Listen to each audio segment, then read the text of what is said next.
তোমরা কি কখনো গুপ্তিপাড়ার হ্রদ দেখেছো? আজ আমি যাচ্ছি সেই হ্রদ দেখতে। তো তোমাদের সাথে রথে গিয়ে আমি কীভাবে কী করলাম সেটাই শেয়ার করবো আজকে। তো রথে যাওয়ার জন্য স্টেশনে ফার্স্টে চলে আসলাম, আর রথের দিনে যে এত রথ হবে এটা ভাবতেই পারিনি।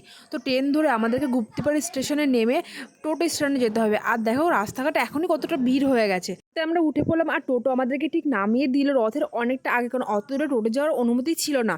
তো দেখতেই পাচ্ছ রথের দিন যে এত পরিমাণ রোদ হবে ভাবতেই পারিনি। আর এখানে আমাদের একটা মাসি বাড়ি ছিল, ওই জন্য মা এখান থেকে জিলিপি সন্দেশ সব কিছু কিনে নিল।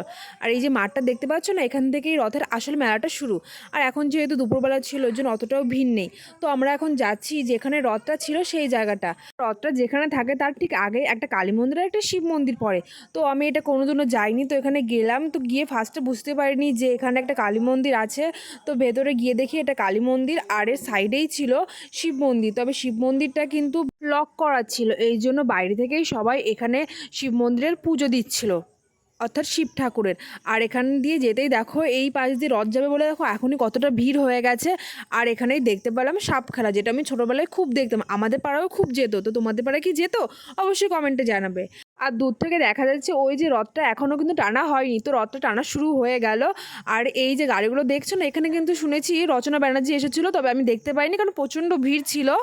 ওনারা একটুখানি দাঁড়িয়েছিল। তো রথটা টানা শুরু হয়ে গেছে। তো ভিড়টা দেখো জাস্ট, আমি তো ভিড়ের মধ্যে জাস্ট চিপসে যাচ্ছি।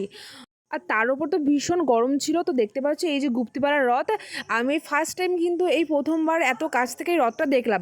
আর জাস্ট এর পেছনে ভিড়টা দেখো, আর এর পেছনে কিন্তু কীর্তন হচ্ছিল। তো আমাদের রথ দেখা হয়ে গেল, এখন আমরা যাচ্ছি মাসি বাড়িতে। তো এখান থেকে মাসি বাড়ি বেশিটা দূর না, হাঁটার রাস্তা। আর এই রোদ গরমে তো আমার মাথাটা জাস্ট ফেটেই যাচ্ছিল।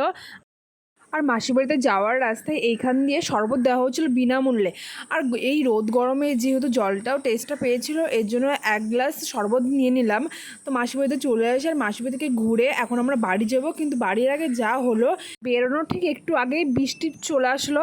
তো দেখতেই পাচ্ছ বৃষ্টির জন্য রাস্তায় জলও জমে গেছে। আর এখন আমরা যাব এখানকার সেই বিখ্যাত পুরনো মন্দিরে। আর এই মন্দিরে আগেই বিনামূল্যে জল বিতরণের ব্যবস্থা ছিল। শোনা যায় কিন্তু এই তিনটে মন্দির কিন্তু এক রাতের মধ্যেই নাকি তৈরি হয়েছিল। তবে এটা সত্যি কিনা সেটা আমি জানি না, তবে শোনা যায়। তো মন্দিরের মধ্যে ঢুকে গেলাম। আর এই মন্দিরে কিন্তু যারাই রথ দেখতে আসে তারাই আসে, এমনি দিনে অতটা ভিড় থাকে না। তো আমরা মন্দিরের মধ্যে ঢুকে গেলাম। আর এইখানেই ফার্স্ট মন্দিরটার মধ্যে ছিল রাধাকৃষ্ণ ঠাকুর। তো আমরা প্রণাম করে দ্বিতীয় মন্দিরে চলে গেলাম। আর এই মন্দিরগুলো কিন্তু পুরনো হলেও কিন্তু এর কাজগুলো ছিল একদম নতুনের মতো।